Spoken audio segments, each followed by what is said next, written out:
성경에 가장 중요한 목적이 있다면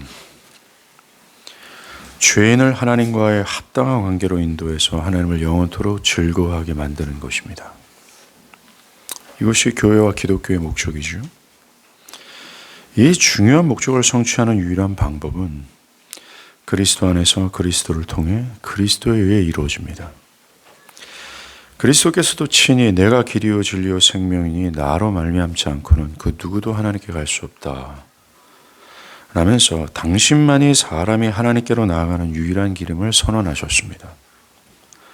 성경의 목적이 죄인을 하나님께로 인도하는 것이라면 그 유일한 길이 유일한 길이 그리스도라고 한다면 성경의 핵심적인 주제가 그리스도가 되어야 마땅합니다. 또한 실제로 그렇습니다. 성경의 모든 구절은 어떤 식으로든 그리스도와 관련이 있고 궁극적으로 그리스도를 드러내기 위해 기록되었습니다. 좀 아이들 좀 조용하게 해달라. 여러분들 모르겠는데 여기 환기구통에서 아이들이 계속 떠들어오는 게 저한테 제일 크게 들리거든요. 때로는 분노하는 가운데 설교할 수가 있어요. 그래서 아이들을 먼저 조용히 제압하고 설교하기를 바랍니다. 그래야 제가 분노 속에서 설교하지 않을 것 같다는 생각이 듭니다.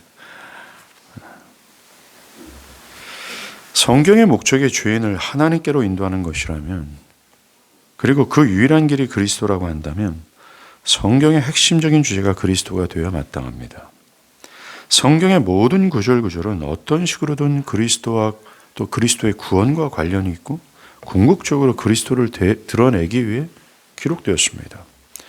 그렇기 때문에 신구약 성경 모든 것은 그리스도와 상관없이 해석될 수 없고 또 그리스도를 모른다면 절대로 신구약 성경의 본연의 하나님의 영광의 계시를 그는 절대로 알 수 없습니다.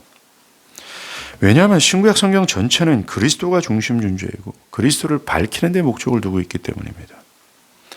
그리스도께서도 친히 누가복음 24장에서 모세의 율법과 선지자들의 글과 시편에 나를 가리켜 기록된 모든 것이 이루어져야 하리라 라고 하면서 구약의 성경의 모든 것이 그리스도에 관해 기록되었고 그것을 겨냥하고 있다고 하셨습니다.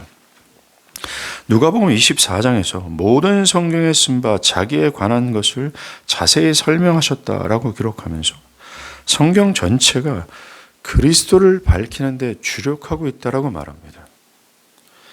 그리스도는 하나님과의 관계를 회복할 수 있는 유일한 열쇠죠.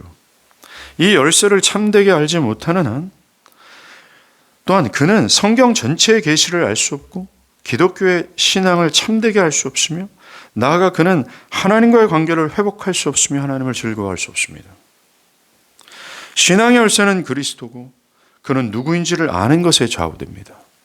이렇게 볼 때 믿음이 그리스도를 뒤따르는 것이라고 한다면 현대인들이 그리스도를 제대로 따르지 못한 신앙이 맥을 추지 못하는 이유는 다른 것이 아닙니다. 바로 성경 계시의 중심인 그리스도를 알지 못하기 때문에 그렇습니다. 성경에서 밝히는 그리스도의 영광을 보고 맛보아 그에게 매료되지 않았기 때문이죠. 그리스도의 영광을 보고 놀라고 경이로움에 빠지고 그는 참으로 신뢰할 만한 우리의 구주시다 라는 사실을 참되게 깨닫지 못하는 것이 그 원인이라는 것입니다. 여기 있는 분들도 그 신앙에 불꽃이 없고 신앙에 그저 무거운 짐처럼 겨우겨우 의무적으로 행하는 이유는 딴 데 있지 않습니다. 성경의 중심적 계시인 그리스도를 제대로 알지 못하기 때문에 그렇습니다. 우리가 손해를 지불하면서 죽기까지 생명도 지불하면서까지 그리스도를 참되게 믿지 못하는 것, 즉 따르지 못하는 이유도 다른 것에 있지 않습니다. 우리가 따라야 될 그 대상 되신 그리스도를 성경을 통해 참되게 보고 맛보지 않았기 때문에 그렇다는 거죠. 다른 것에 이유가 있지 않다는 것입니다. 다른 것에 이유를 두지 않길 바랍니다. 오직 이것뿐입니다. 오직 열쇠는 그리스도입니다. 그래서 우리는 매년 그랬던 것처럼 성탄절 시즌만 되면 올해도 성탄을 기다리면서 그리스도, 그는 누구신가? 우리가 찾고 있는 그리스도는 누구인가에 대해서 묵상하고자 합니다. 우리가 오신 그리스도에 대해서 알지 못한다면 성탄의 의미를 우리가 알 수도 없고 이 그때 오신 그리스도를 참되게 축하하고 기뻐하며 예배할 수 없습니다. 오늘은 우리 구주 예수를 그리스도라고 칭하는데 이 칭호를 통해 그리스도가 누구인지를 알고자 합니다. 오늘 설교는 좀 교리적인 설명이 많아요. 그래서 특별히 이 전반부에서는 좀 딱딱한 부분들이 많습니다. 이 전반부를 제대로 이해하지 않으면 후반부의 그리스도를 우리가 알지 못하거든요. 그래서 부탁을 드리는 것은 전반부의 딱딱한 이 교리적 설명들을 잘 집중하시고 집중하기 위해서 적어도 괜찮습니다. 그래서 후반부의 그리스도를 밝히 알기 위해서 말입니다. 우리 구주 예수님을 지칭하는 칭호는 바로 그리스도입니다.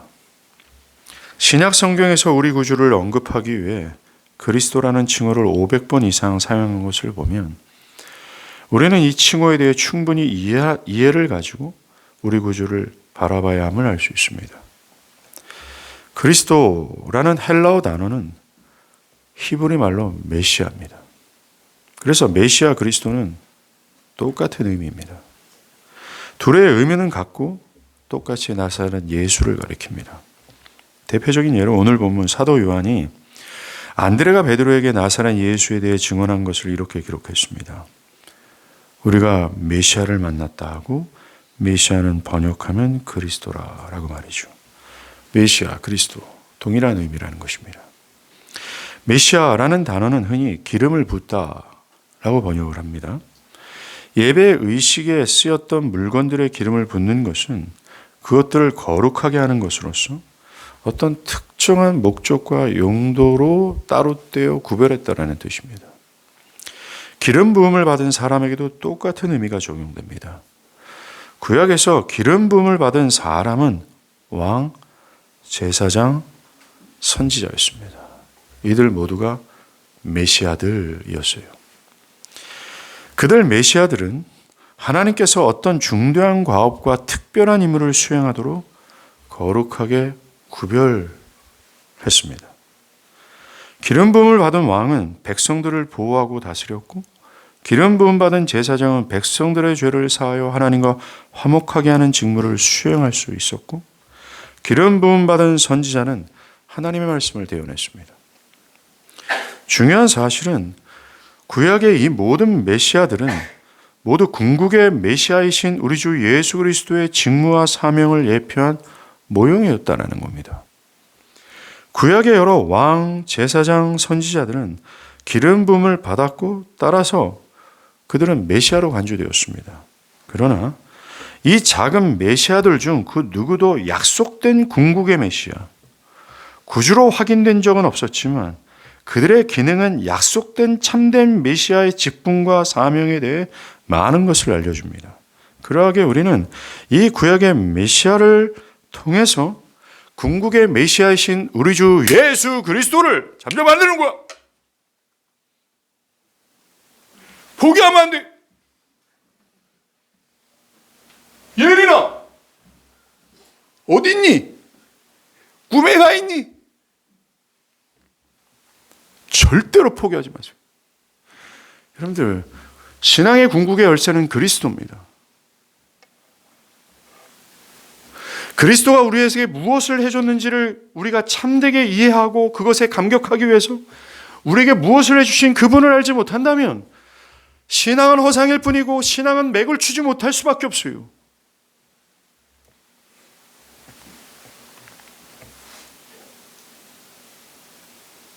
여러분들, 그러하게 우리가 이 구약의 메시아들의 직무와 사명들을 참되게 이해한다면 궁극의 메시아이신 우리 그리스도의 사명과 직무를 참되게 알 수 있습니다. 첫째, 구약의 메시아는 하나님께서 당신의 과업을 위해 택하여 부름을 받은 사람이었습니다. 하나님은 결코 자원자에게 메시아의 직분을 주지 않았습니다. 그래서 이 직위를 스스로 하고자 하며 이 직위를 스스로가 힘으로 찬탈하려는 자는 가혹하게 다루셨습니다. 이 하나님이 택하여 부르심이 메시아의 가장 중요한 근간이 됩니다. 하나님은 부름을 받은 자들만 당신의 사명을 수행할 수 있다고 승인하셨고 그들에게만 당신의 과업을 수행할 수 있는 능력을 부으셨습니다. 하나님은 그들의 재주나 능력을 보시고 그들을 메시아로 선택한 것이 아니었습니다. 그래서 메시아들이 하나님의 과업을 수행하는 데 있어서 그들의 타고난 능력이나 재주로 하지 않고 하나님께서 당신의 고귀한 능력을 그들에게 부으셔서 그 일들을 하도록 하셨습니다. 그 모든 것의 근간은 하나님이 그들을 택하여 부르셨는가에 달려 있었습니다. 하나님이 택하신 메시아 중 먼저 왕이 있습니다. 모세는 왕을 세울 때가 오면 왕은 여호와께서 택하신 자가 되어야 한다고 선언했습니다. 또 창세기 49장 10절에서 하나님은 궁극적인 메시아적 왕이 나올 왕족 지파로 유다 지파를 선택하셨습니다. 유다 지파에서 처음으로 왕이 된 다윗이 기름 부음을 받을 때 하나님은 다윗의 여러 형들을 다 제키고 다윗을 선택하셨습니다. 하나님은 다윗의 형들이 사무엘 앞을 지나갈 때 사무엘의 눈에 보기에 자격이 있어 보이는 형들임에도 불구하고 그들을 택하지 않고 다윗이 나타나자 하나님은 바로 그다, 그에게 일어나 기름을 부으라 하셨습니다. 이것이 앞으로 오실 궁극의 메시아의 왕이 하나님이 택하신 유다 지파 중 다윗의 혈통으로 나실 것을 계시한 겁니다. 우리 구주 예수께서 이 땅에 오신 첫날 밤이죠. 천사가 이렇게 말했습니다.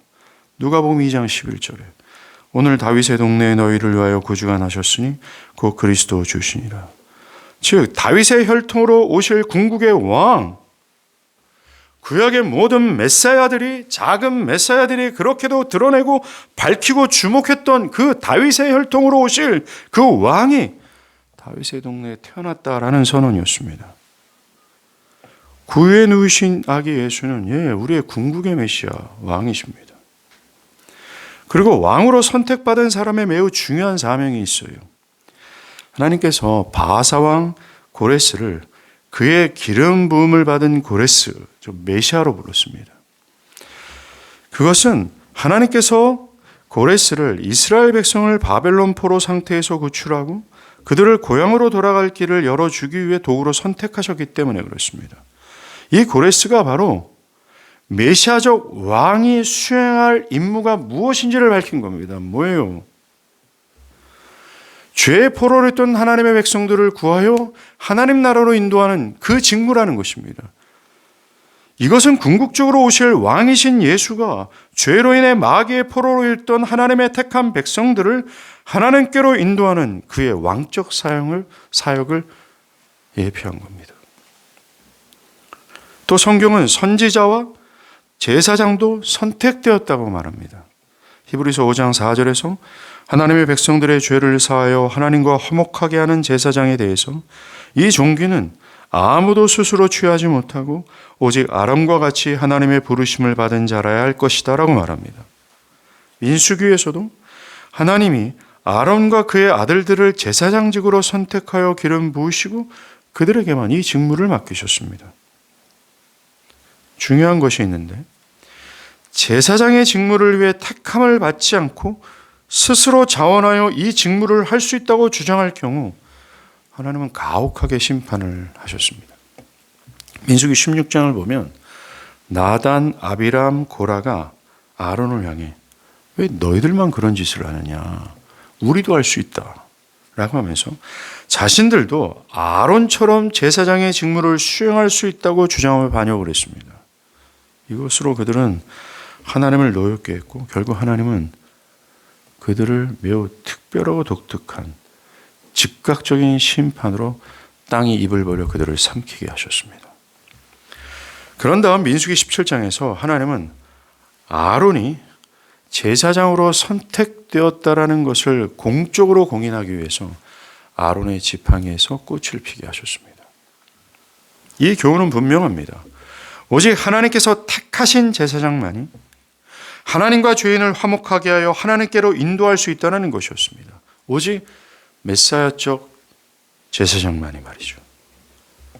이것은 궁극의 메시아이신 우리 구주 예수님만이 우리를 하나님과 화목하게 할 수 있는 유일무이한 궁극의 제사장 그리스도라는 사실을 예표한 겁니다. 또 하나님의 말씀을 전하는 선지자도 하나님께서 택하셨습니다. 대표적으로 선지자 에레미야가 하나님이 자신을 부르신 것에 대해서 간증을 할 때 이렇게 말합니다. 에레미야 1장 4절에서 10절. 내가 너희를 모태에서 짓기 전에 너를 알았고 네가 배에서 나오기 전에 너를 성별하였고 너를 여러 나라의 선지자로 세웠다. 여기에서 알았다, 성별했다, 세웠다 이 세 가지 동사는 하나님의 특별한 선택을 의미합니다.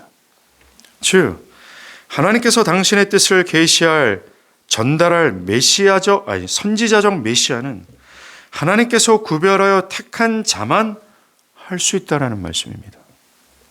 이와 같이 구약의 메시아들은 스스로 자연하여 될 수 있는 것이 아니며 오직 하나님께서 택하여 부른 자들만 수행할 수 메시아들이 될 수 있었다는 겁니다. 이렇게 택하여 부름을 받은 메시아들은 모두 하나님께로부터 승인을 받았습니다. 다시 말해서 선지자, 제사장, 왕은 자신이 기름 부음 받은 직분을 행사할 권한을 하나님께로부터 받아서 행사했다라는 말이에요. 하나님은 택함을 받은 제사장들은 희생 제사를 통해 하나님의 백성들의 죄를 사하고 그들을 하나님과 화목케 하는 직무를 수행할 권한을 가진 유일한 사람이라고 승인하셨고 왕도 마찬가지입니다. 오직 하나님께로부터 통치할 수 있는 권한을 받아 그 임무를 수행했습니다. 선지자도 마찬가지죠. 선지자는 백성들에게 하나님의 말씀을 전할 수 있는 권한을 가진 자라고 하나님으로부터 승인을 받은 자였습니다.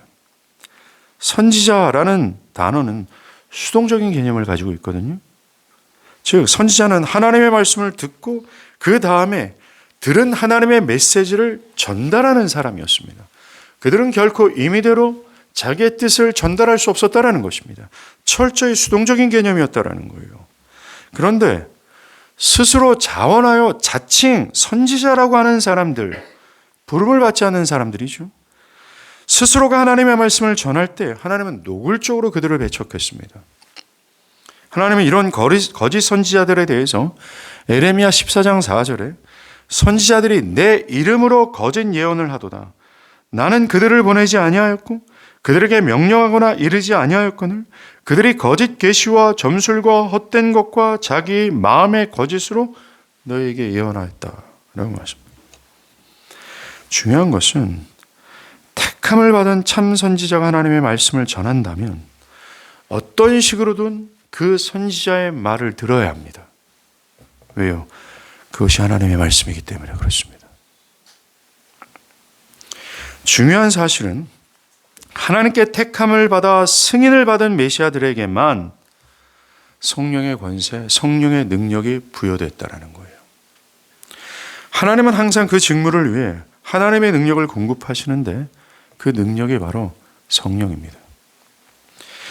이스라엘의 처음 두 왕이 대표적인 예가 되는데 사무엘은 사울이 왕으로 기름 부음 받은 후 그에게 성령이 임할 거라고 예언했습니다. 사울에게 임하신 성령은 사울을 다른 사람으로 변화시켰고 나아가 그가 왕으로 통치할 수 있는 능력을 수행하도록 했습니다. 집중할 사안은 사울이 그런 권세를 부여받기 전에 사울에게 있는 장점은 한 가지였어요. 그가 다른 사람보다 키가 컸다라는 것뿐이었습니다.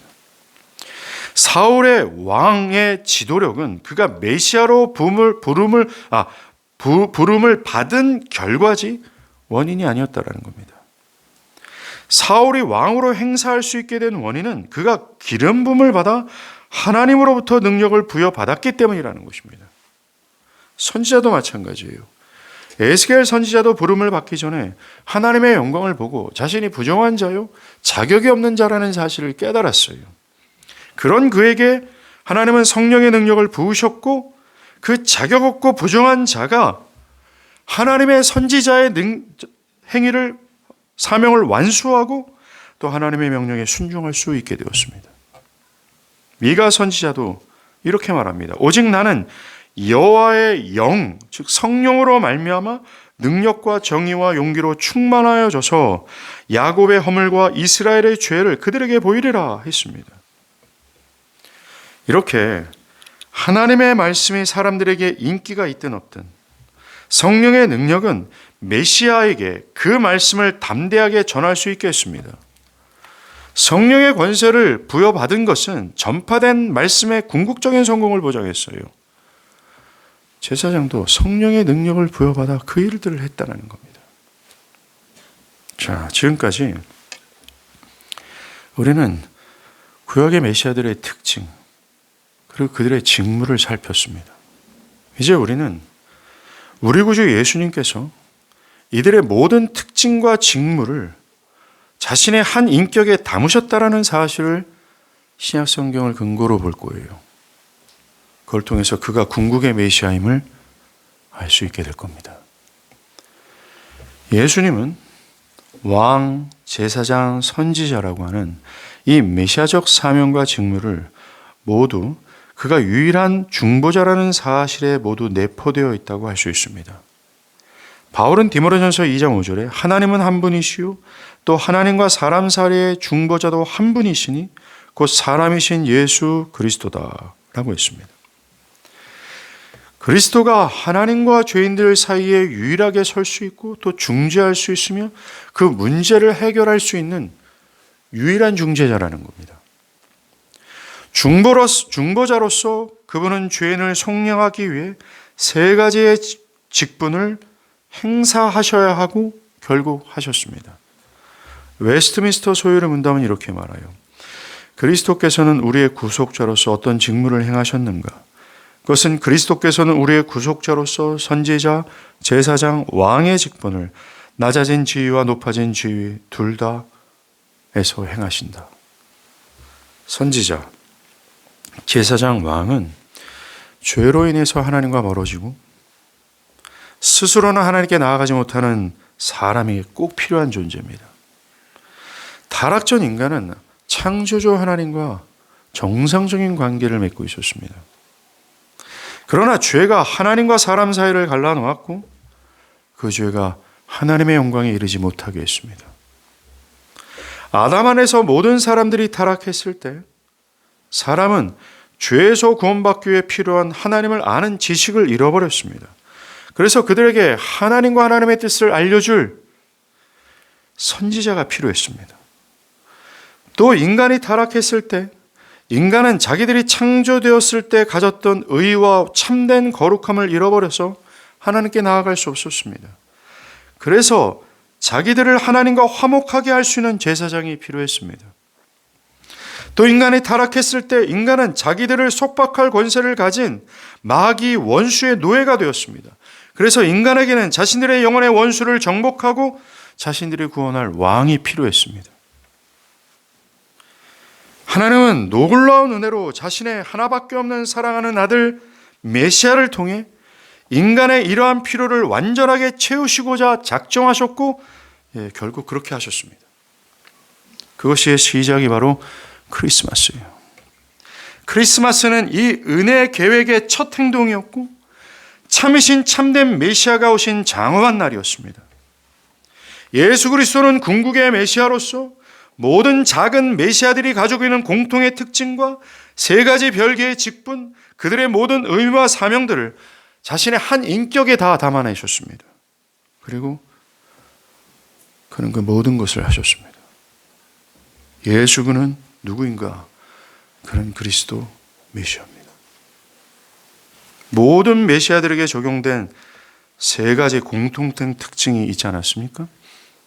그것은 선택이 되었고 승인이 되었고 능력을 부여받았다는 것이었습니다. 우리 예수님에게 이러한 메시아의 모든 특징들이 적용되었다고 신약은 밝힙니다. 이것이 그분이 구약이 약속한 궁극의 메시아라는 반박할 수 없는 증거를 제시한 겁니다. 한번 보세요. 첫째, 우리 예수님은 구주로서 선택되어 보냄을 받았습니다. 예수님은 요한복음 6장 38절에서 내가 하늘에서 내려온 것은 내 뜻을 행하려 함이 아니요 나를 보내신 이의 뜻을 행하려 함이다 라고 하셨습니다. 또 주님은 영생이 곧 유일하신 참 하나님과 그가 보내신 자 예수를 아는 것으로 정의했습니다. 즉 요한은 우리 구주 예수가 특별한 사명을 수행하기 위해 특별히 선택되고 보내졌다라는 걸 강조합니다. 하나님 아버지께서 자기 백성을 죄에서 구원하시는 사명을 위해 자기 아들을 부르시고 선택하셨다라는 거죠. 여러분, 예수님의 십자가의 죽음은 우연이 아니었습니다. 그분은 창세부터 죽임을 당한 어린 양으로 선택되어졌기에 죽으셨습니다.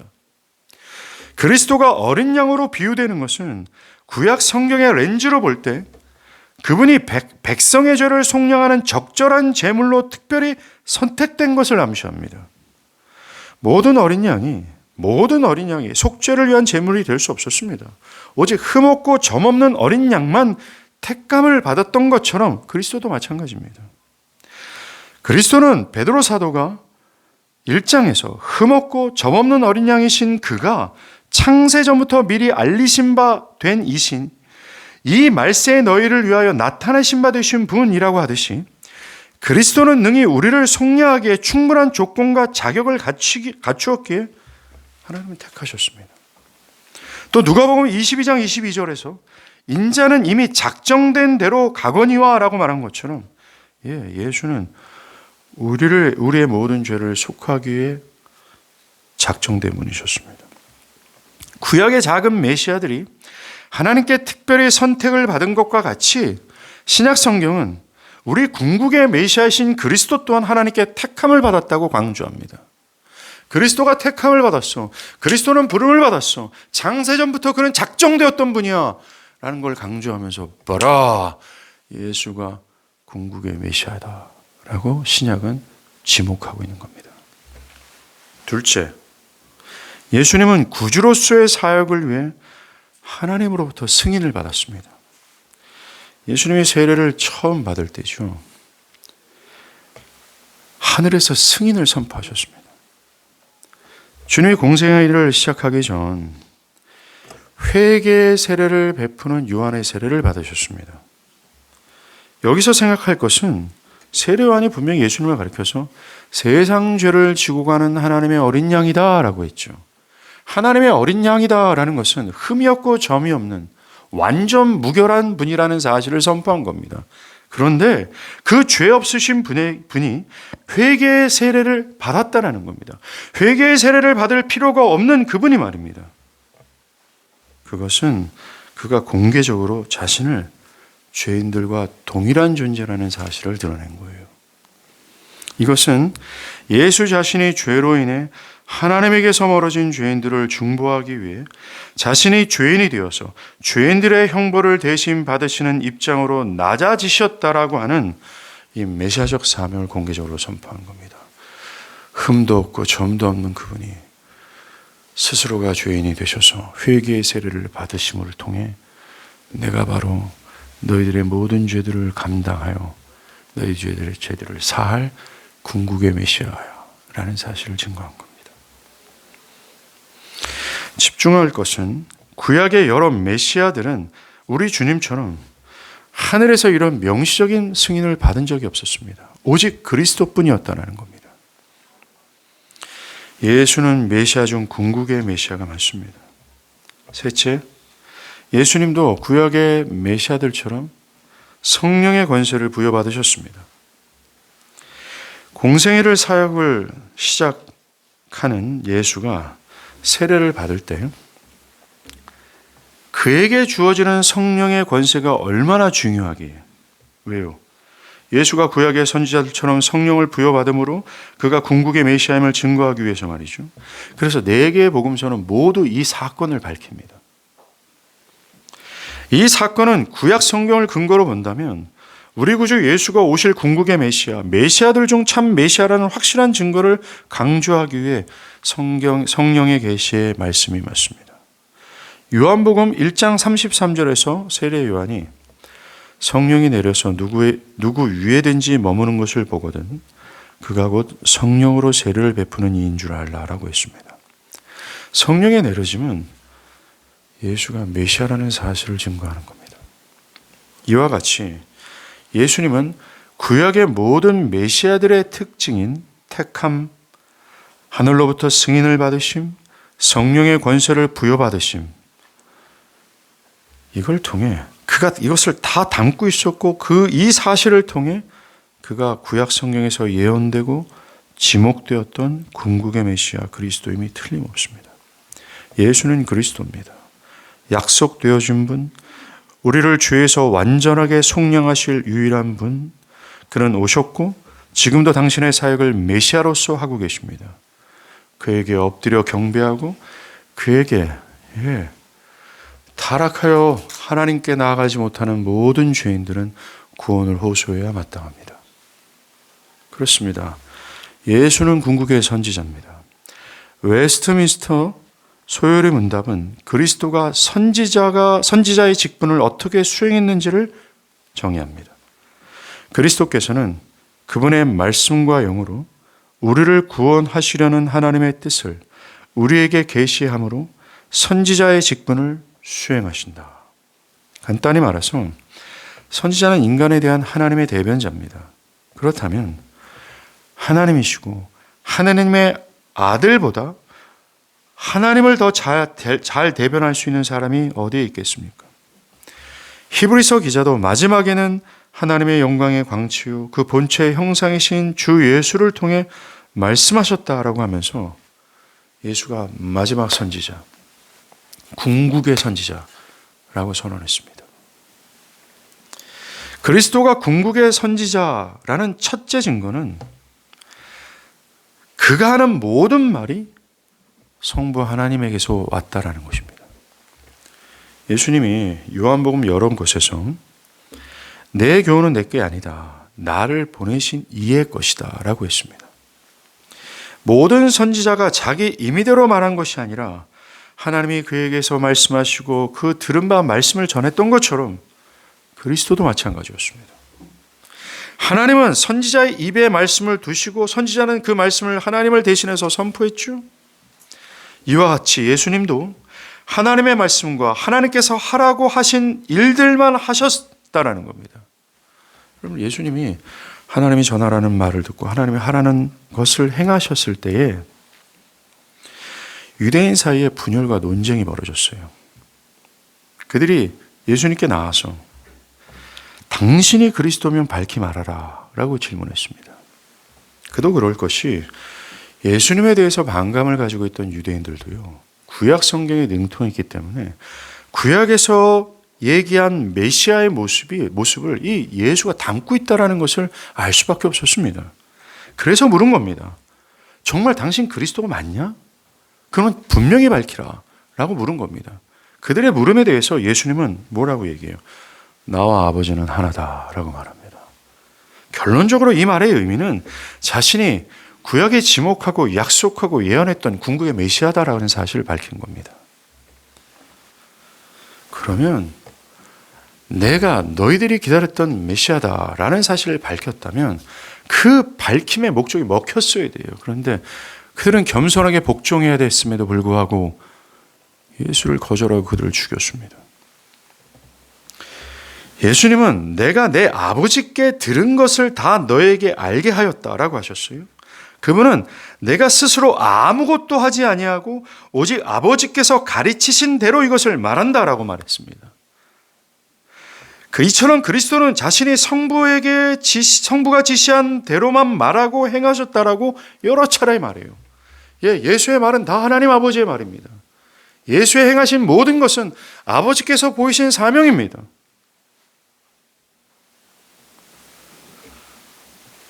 정말 그는 궁극의 선지자가 맞습니다.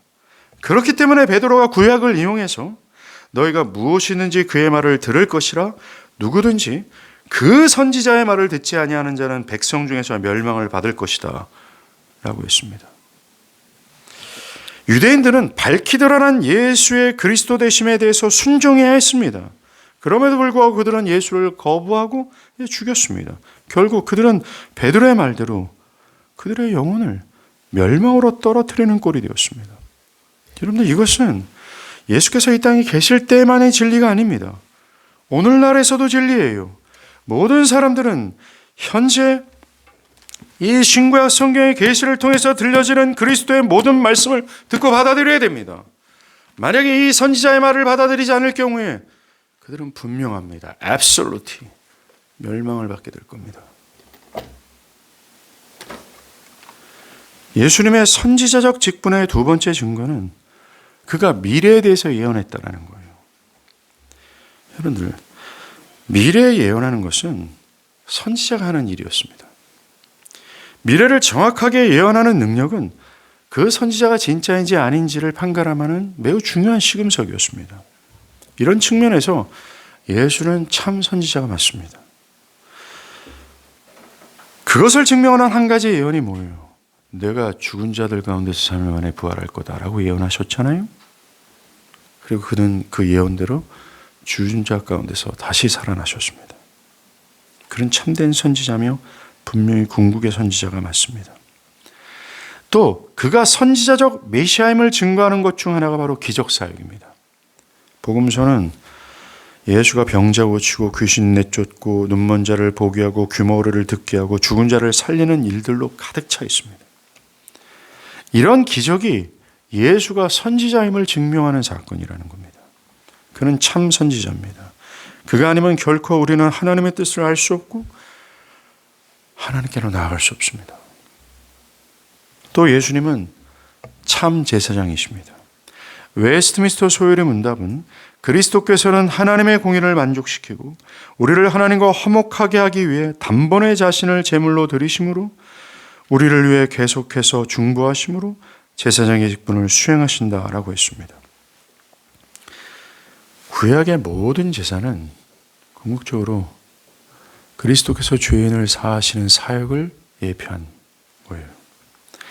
제사장이 수행하는 데 필요한 모든 것을 주 예수 그리스도는 최고의 방식으로 수행했습니다. 히브리서 기자가 말하는 바처럼 그리스도는 하나님의 제사를 수행하도록 부름을 받은 아론 지파의 제사장보다 우월하시고 그리스도는 제물로 선택된 모든 수소, 염소, 어린 양보다 우월하십니다. 그리고 그리스도는 자기 백성들을 구원하기 위해 당신의 일을 수행하셨습니다. 또한 그분은 하나님 우편에서 지금도 우리를 위한 끊임없는 중보 기도로 제사장의 직무를 수행하고 계십니다. 계시록 1장 13절에 보면 우리 주님이 교회 안에 거닐고 계신 것을 기록합니다. 그런데 그에 대한 묘사를 이렇게 묘사해요. 발에 끌리는 옷을 입고 가슴에 띠를 띠고 거닐고 계신다라고 기록합니다. 여기서 발에 끌리는 옷은 제사장의 옷입니다. 그 옷의 흉패와 에봇에는 하나님 백성의 이름이 적혀 있다라고 계시록은 기록합니다. 이것은 그리스도께서 당신의 사람들의 이름을 마음에 품고 그들을 일일이 아신다고 하며 그들을 위해 중보하신다라는 것을 뜻하는 겁니다. 이것이 얼마나 큰 은혜입니까? 주님은 자신의 가슴에 우리의 이름을 지니고 우리가 넘어지지 않도록 끊임없이 간구하시니 말이죠. 주님은 참 제사장이시며 지금도 그 제사장의 직분을 수행하고 계신다라고 말합니다. 그리고 그리스도는 궁극의 참 왕이십니다. 웨스트민스터 소율의 문답은 그리스도의 왕의 직분을 수행하는 방법을 이렇게 설명합니다. 그리스도께서는 우리를 자기에게 복종시키고 우리를 다스리고 보호하시며 자기와 우리의 모든 원수를 제어하고 정복하시는 일에 있어서 왕의 직분을 수행하신다. 이와 같이 우리 예수님은 자기 백성을 마귀의 손에서 건지시고 그들의 세력을 산산히 부수셨습니다. 그리고 당신의 백성을 영원토록 모든 흑암의 세력으로부터 보호하시고 그들의 모든 필요를 채우고 그들을 위해 영원히 일하십니다. 통치하시죠. 기억할 것은 그리스도의 왕의 통치는 범우주적이라는 거예요. 예수님이 제자들을 파송하시면서 온 세상의 복음을 전파하라고 명하실 때 하늘과 땅의 모든 권세가 자기에게 주어졌다라는 근거를 가지고 명령하셨어요. 그리스도는 하늘과 땅의 모든 권세를 지니신 온 우주의 주인이십니다. 그리스도는 온 우주 안에 있는 모든 것의 통치권을 가지고 계십니다. 그래서 그분의 통치권 밖에는 아무것도 없습니다. 여러분, 언제나 군주의 권위는 그의 왕국에만 제한됩니다. 왕의 나라의 국경 밖에서는 통치권이 없습니다. 집안의 가정도 집안에서만 권위를 행사할 수 있지 다른 집에서는 행사할 수 없습니다. 그러나 그리스도의 왕권, 통치권은 제한이 없고 범우주적입니다. 그래서 그리스도의 통치는 전 세계적이고 온 우주적입니다. 그래서 온 우주의 통치자이신 예수는 당신 나라를 보존하기 위해 끊임없이 다스리고 활동하고 계십니다. 지금도 그분은 온 우주를 지금처럼 보존하시고자 통치하시고 일하십니다. 지금도 그분은 온 인류의 역사를 당신의 계획에 따라 움직이시며 또한 온 우주 만물이 창조 그대로를 보존케 하도록 일하고 계십니다. 여러분의 개인의 삶도 마찬가지라는 것입니다. 그리스도가 왕으로 통치하고 계신다 의심이 든다면 우리는 어떤 것이라도 볼 수 있다면 보기 바랍니다. 그리고 그 어떤 것이라도 볼 수 있으면 보기만 하면 됩니다. 여러분이 현재 눈에 보이는 모든 자연세계와 역사와 여러분 개인의 삶이 바로 그리스도가 보좌에 계셔서 모든 것을 통치하고 계신다라는 증거입니다. 만약 그리스도가 통치하는 것을 중단한다면 자연과 역사는 한순간에 중단되고 온 우주에는 아무것도 남지 않고 있게 될 겁니다. 그리스도의 왕의 직분에 대해 기억할 건 그 누구도 저항할 수 없다는 것입니다. 어떤 식으로든 그리스도의 왕국은 항상 승리할 것이고 승리할 수밖에 없습니다. 그리스도의 왕국은 모든 것을 정복합니다. 왕이신 그리스도는 은혜로든 진노로든 제압하실 겁니다. 그래서 바울은 빌립보서 2장 10절과 11절에서 하늘에 있는 자들과 땅에 있는 자들과 땅 아래에 있는 자들로 모든 무릎을 예수의 이름에 꿇게 하시고 모든 이름으로 예수 그리스도를 주라 시인하여 하나님 아버지께 영광을 돌리게 하실 날이 올 거라고 선언했습니다. 우리는 이 날을 바라보며 사는 그리스도의 백성입니다.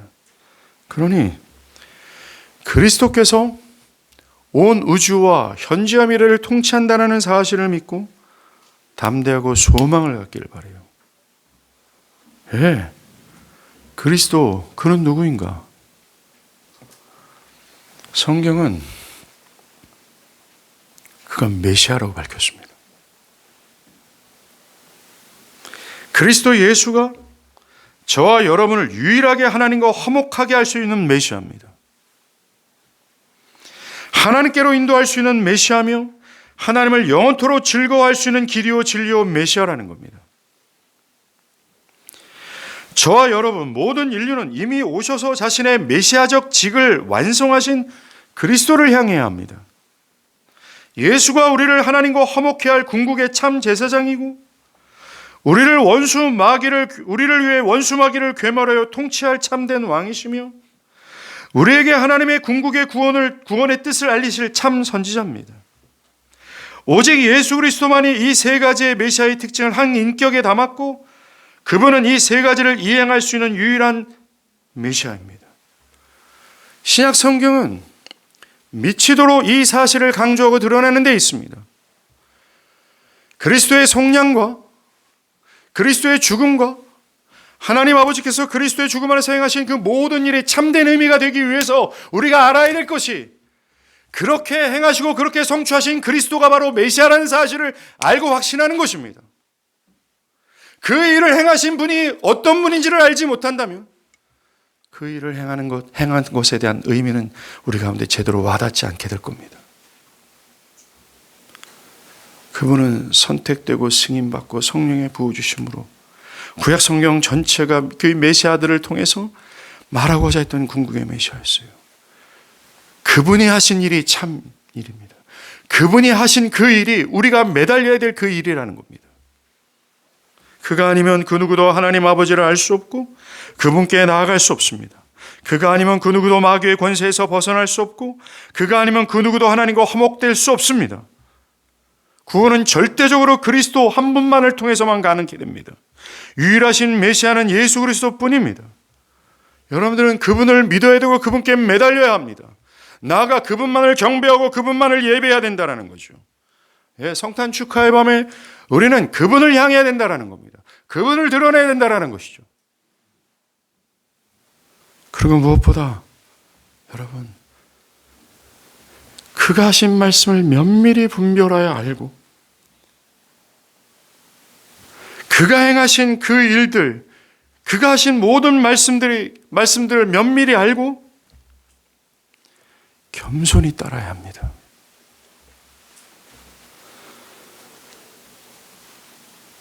오직 이분뿐이에요. 이분을 믿지 않고 이분의 말씀에 불순종한다면 그 애는 멸망뿐입니다. 반대로 오직 유일하신 주 예수 그리스도를 믿고 매달려 그분을 따라간다면 보장되어 있습니다. 그리고 현재 그리스도를 믿고 있는 사람들이 있다면 여러분들이 왕이신 그리스도의 통치 안에 있다는 사실을 제발 믿으십시오. 그분은 창조 때부터 지금까지 쉬지도 않고 졸지도 아니하시며 한 1초도 빠짐없이 일하고 계십니다. 그가 일하는 모든 대상의 중심은 바로 교회예요. 그를 믿고 따르는 자들입니다. 그를 제압할 수 있거나 저항할 수 있는 세력은 없습니다. 그가 행하신다고 할 때 그 행하시는 것을 거스를 수 있는 자연법칙도 존재하지 않습니다. 그는 능치 못할 일이 없습니다. 그는 전능하십니다. 그는 왕 중의 왕으로서 당신의 백성들을 어떤 원수로부터 보호할 수 있는 능력을 갖고 계시며 그 안에 있는 자들은 완전한 평안과 안식을 누리며 영원토록 살 수 있습니다. 그 왕이신 하나님의 통치를 믿고 살아가길 제발 바랍니다. 절망과 낙담은 그에 속해 있는 백성들, 그의 통치 안에 있는 자들에게 절대로 어울리지 않으며 만약에 그의 통치 안에 있다고 하면서 여러분들이 절망과 낙담을 한다면 그는 당신이 그가 어떤 왕을 섬기고 있고 어떤 통치 아래 있다는 사실을 망각하는 죄일 뿐입니다.